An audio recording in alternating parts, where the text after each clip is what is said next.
Hi everyone, hello back. Welcome, welcome, my friend. Today is September 8th, and our topic is do not be deceived by fortune. It begins with a quote by Seneca. No one is crushed by fortune unless they are first deceived by her. Those who aren't pompous in good times don't have their bubbles burst with change.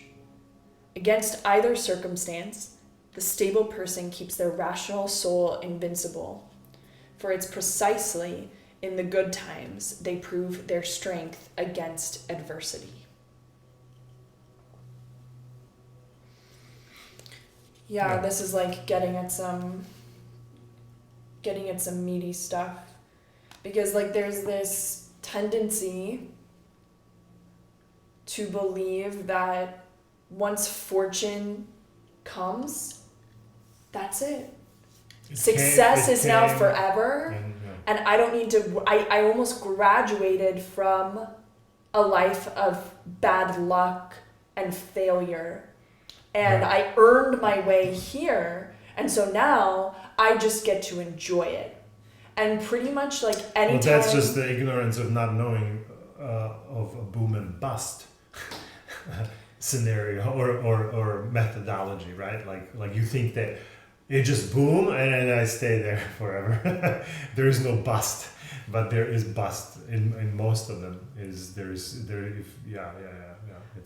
of course, but like I can even know this psychologically, but there is sort of like like I'm set or something, like I'm good. Yeah, like because like the attention is not needed. When things are going well, it's like I don't have to use my attention to continue to make things go better because things are already going well. So then I start to relax a little bit, and I'm like, oh, cool, this feels good. I'm just gonna enjoy it. But while I'm there, I'm not ready for whatever reality check life is gonna put in front of me. And this is true not just in fortune of like money, let's say, like that's an easy way to conceptualize fortune, but even fortune in being around good people, or fortune in like, wow, things are kind of stacked up the right way right now and I feel like my life has meaning and purpose and direction and traction. Like that's also a form of fortune. And like, well, guess what? Like life isn't always going to feel like that. There are going to be these pits where it feels like everything's stuck and I don't have direction and things are foggy and I can't see clearly.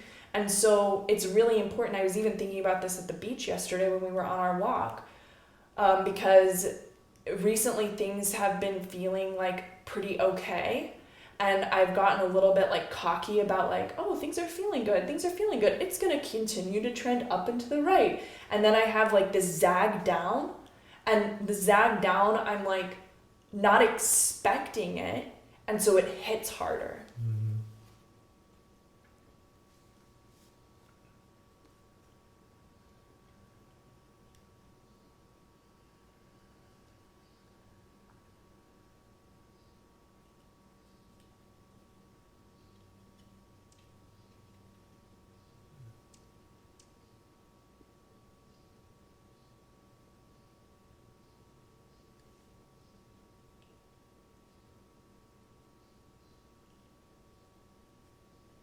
Yeah, I don't know if I have anything else on this one. I mean, it's a good one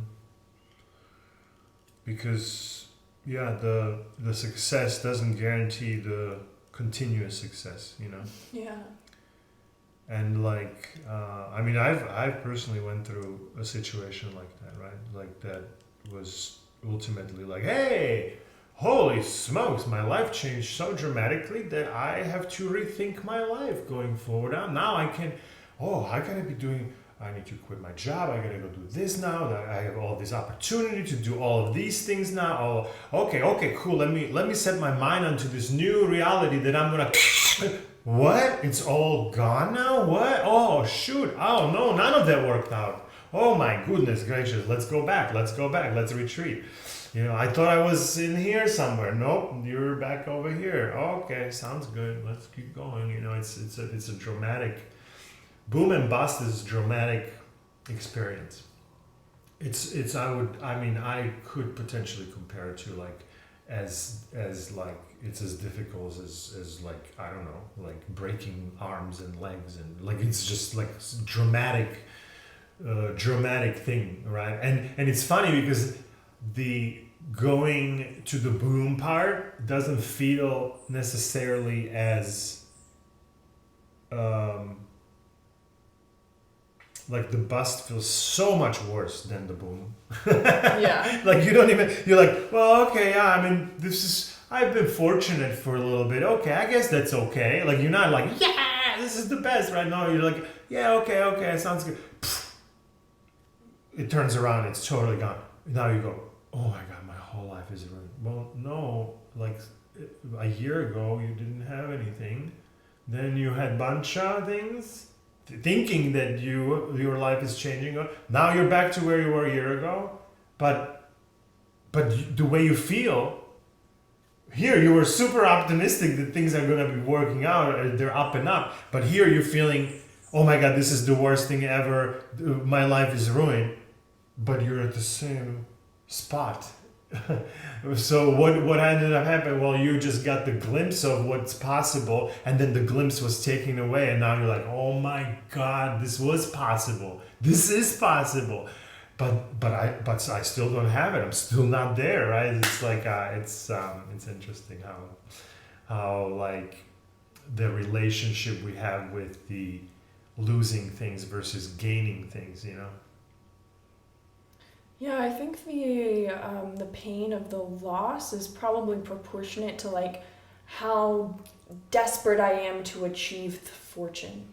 Right, And but there is this sort but of the desperation, one might say like, no, okay, sounds good. Life is bad, so I'm gonna go to hard stuff. But how life is also good, so I'm gonna have all these successes and all this great stuff. But what you just said is like, no, this is struggle. This is continuous struggle to try to get something. Now you get like peak down, bad, right? Like so, it's not really this, like even the struggle to achieve something. You're saying like it's proportionate to the fall, right? But the struggle to achieve something, you're not having fun. It's a struggle, right? The fun is like the moment when you like, it happened. I achieved something. Oh my God, this is the best. Now, you know what I mean? So, you know. Well, and I think like, what he's driving at here is that even though like there is fortune in the future, we somehow need to be able to weed out our desperation to get it, because it when I'm desperate for it, that's when it hurts. And it's hard because I think it hurts even if you're not desperate, because the effort going into it, we feel it. You know, we feel that constantly, that efforting into doing it, right? And then we don't get results, no results. Boom, like that, results, positive results. So we get this overwhelming, like, oh my God, I've been trying and it's finally here, right? And now, if lucky, it stays like that for a while, but in different lucky, it doesn't stay like that. And now, you know, it was like almost like a very short glimpse to see what's possible or something, right? And it's like, you're still observing the possibility from down here. You know, you're not observing it from the success standpoint, right? At some point you are, if the success stays up there long enough that you actually get a realization, you even have a time to realize that something actually changed and happened, to say, oh my God, now I need to shift and start doing things differently, right? If life gives you the luxury to prepare to how to deal with success once you become successful, great, you know. But if you're not ready for it, yeah, it's very difficult to maybe sometimes keep that success if you're not ready for it, you know. Then it becomes this glimpse, this boom and bust type of a thing, you know. And ready for it probably is just like being prepared to continue the work. You continue know, like to work. in all of these yeah. sports documentaries, you hear these stories of like the hardest part is not becoming the champion. The hardest part is I am the champion, and now I need to continue to be the champion. Yeah. Because the moment... And now they're all on my back trying to hunt me down. So now that I am the champion, I have a coveted place where everybody's working as hard as they've ever worked because they want my spot. And at the same time, I have the taste of victory in my mouth, and I worked so fucking hard for that taste of victory that now I want to fucking chill out for a second. I'm tired. I worked so hard for this. And so like there is this balance that we need to strike, because of course we want to enjoy our success. Of course we want to be able to flip the switch and turn it off for a second and just enjoy ourselves. But we also need to be vigilant and alert and assertive and like ready to work harder than we worked to get the victory in the first place. Because that's what it takes to sustain that championship. Because to your point of like, everybody else is trying to unseat me now. Because we're all fucking desperate for fortune. Everybody is desperate for fortune. And so the moment you have it, somebody is coming along like, hey, can I get some of that? Can I get some of that? Yeah, it's like this delicate thing where like I have to be relaxed about it. I have to continue to work for it in the same, even more diligently than I worked to achieve it in the first place. And on top of all of that, I need to lose graciously if life decides that it's time for me to lose. It's such a wild ride.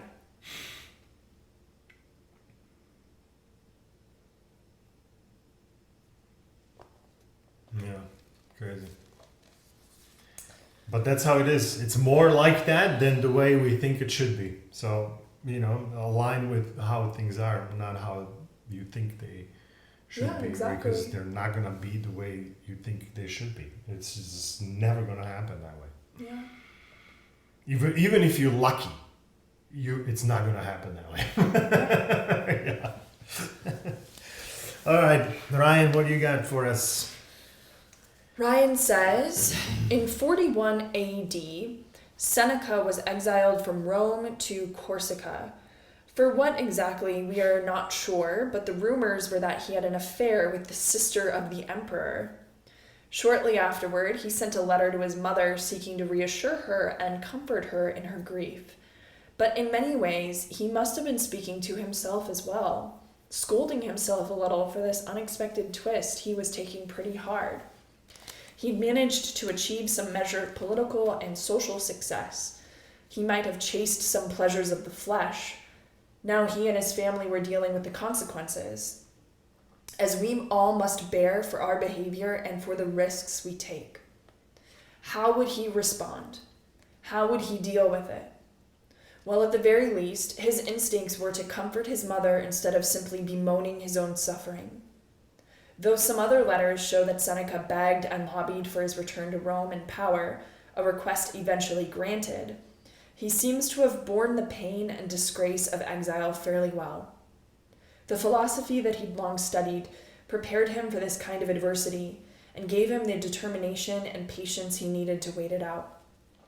When he found his fortune restored as he returned to power, philosophy prevented him from taking it for granted or becoming dependent on it. This was good because fortune had another turn in store for him. When the new emperor turned his wrath on Seneca, philosophy found him ready and prepared once again. Seneca, the ladies' man. What was he surprised about that he got kicked out of the kingdom when he freaking smashing a sister of the emperor, dude? What are you doing? Like, aren't you pushing your luck there, Mr. Seneca, a little bit? Yeah. Do you want to get your balls chopped off, dude? Good times. Okay, cool. Nice. Good deal. All right, let's wrap it up for today, and we'll see you here tomorrow. Bye.